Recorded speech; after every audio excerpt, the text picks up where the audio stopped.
Welcome back. I hope you're all doing good. Thanks for tuning in again. Welcome to you old subs, you new subs. If you're not sub, go and click sub. Look how colour coded I am. Everything's all matchy. That was not actually planned. Right, so today, I've been meaning to do this for quite a while. I want to do a review of this Marin Headlands. This is the Marin Headlands 2. I've also ridden the Marin Headlands 1. I've been riding a Headlands for the last year. I've done a couple of races on them and then, well, coronavirus happened, so there's been no more racing. So I've been having to put it through its paces around the local trails of Devon. And I'm going to be honest, some of them are really gnarly, and regular viewers of the channel will know the sort of stuff and terrain I ride on this bike, and it can handle serious abuse. Right, so I'm not going to go into the spec of my bike. If you want to know the spec of it and what I've changed, etc., you can click down below there and there'll be a link to my new bike setup, etc., that video. So Marin are originally a mountain bike company. So you can see that a lot of the design from this has come from mountain bikes. It's got a slanting top tube, it's got quite a low standover height, it's got a lower bottom bracket, and it's got quite a big head tube, so it's got quite a high stack height.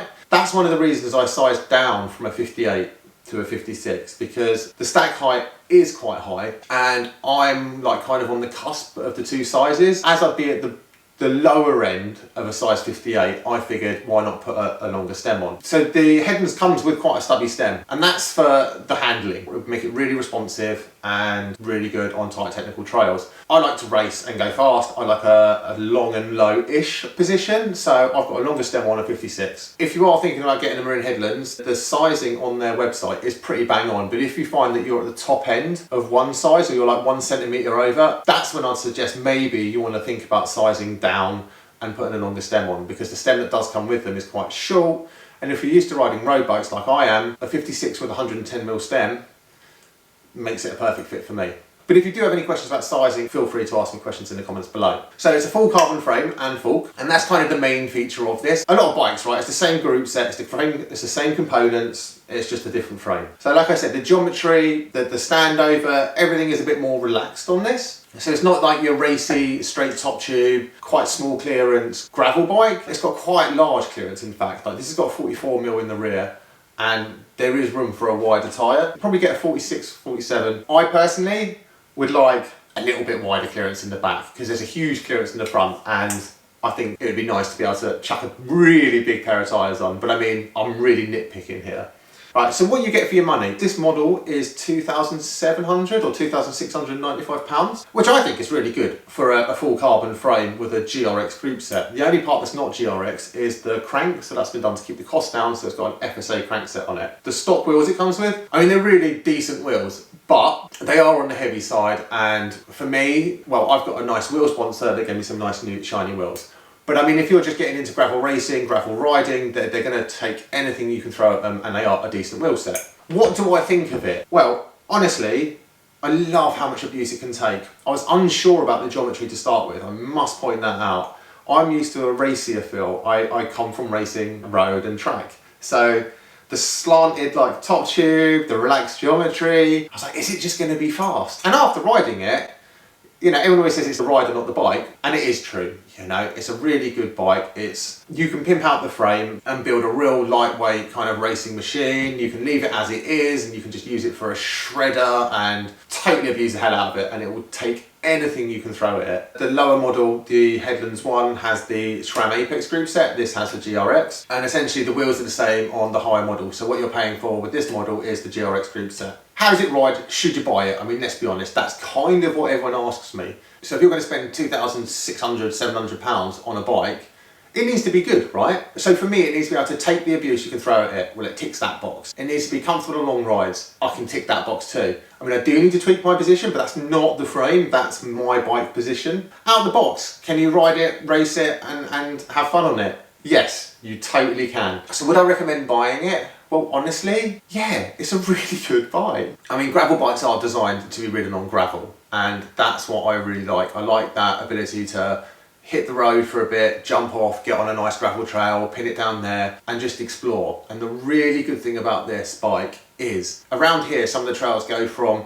gravel to mega rocks and quite extreme pretty quickly. It's nice having a frame that you know has been designed to take full-on abuse. It's not designed as a super lightweight racing machine. I mean, it works as a racing bike, but for me, like the thing where it really stands out is like the fun factor. And because of the slower standover, because of the head tube size and the stack height and the lower bottom bracket, it's really stable and it makes a really fun, responsive ride, even with a longer stem. So yeah, props to Marin for doing that. The whole tagline is made for fun, and definitely that's what it is. You know, it's a bike that's fully made for fun. When I was riding Grinduro California on this, it was amazing. It was so much fun. Never once have I felt restricted by the bike that I'm riding. I've been on some pretty extreme stuff like you see in the last video, and whilst it will be uncomfortable, I'm not worried about snapping my frame or bits breaking. So yeah, on the whole, it's a damn good bike, right? If you're in the market for a gravel bike and that's around your price point, I don't see any reason why you shouldn't. I mean, I am sponsored by Marin, so maybe that is a slightly biased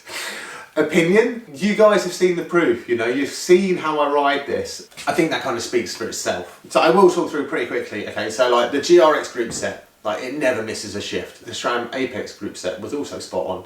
They both come with that for FSA crank, which is a really decent crank. It's slightly heavier than other models, but like that doesn't really matter, does it? Let's be honest. So if you're looking for a bike that you can kind of get out the box, set up and just go and razz, I mean, this is it, right? This might all be a bit wishy-washy blur, but you know I prefer this more natural chatty approach on my channel. For me, like, I'm a bike rider. How does this bike ride? It rides awesomely well. What do I like about it? I love the fact that it's a carbon frame. It takes up those vibrations. On those longer rides, it makes a huge difference. It's obviously lighter, it's stronger, really good, really well designed. The geometry, I was unsure at the start. I've actually come to really like the geometry. It can be fast. It can be like fun down flowy trails. It's really good down technical trails. It does come with a dropper post, so if you were riding more aggressive trails, you can slam your seat down. I don't like that weight penalty personally, so I've taken it off. But this model does come with a dropper post. The Headlands one does not come with a dropper post. Right, what else do I like about it? The stock components are really good. You know, Marin have like their own brand bars, stem, seat posts. They all function perfectly. It has drillings for like all your bottle cages. It has everything, like drillings everywhere. So you could run a pannier rack as well if you wanted to, if you're along cycle touring or bike packing, whatever you want to call it these days. So I really like that aspect of it. So it's not just a race machine. Like, it's nice to be able to put a rack on and go for a long ride. It's nice to have all these attachments if you want to go bike packing. That's another good point. So on the whole, I really rate it. I mean, if there is anything that I'm missing out, right? New channel, bear with me.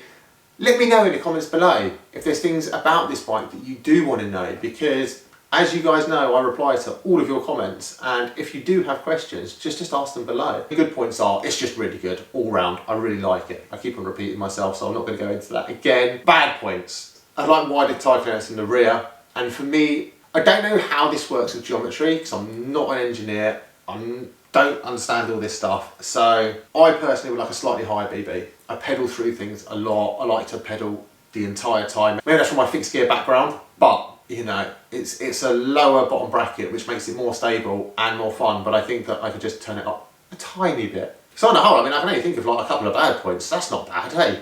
Like I say, you guys have seen how I ride this. You've seen what I do with it. So make of that what you will. Should you buy it? In my opinion, yes. I think it's a great price point. You get great components on it. It's got really nice geometry. It works literally for everything.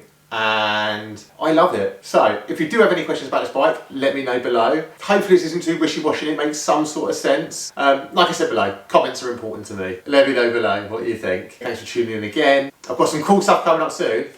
You guys, or one of you guys, has got a new bike frame on the way. More on that soon. Thanks for watching, take care, bye!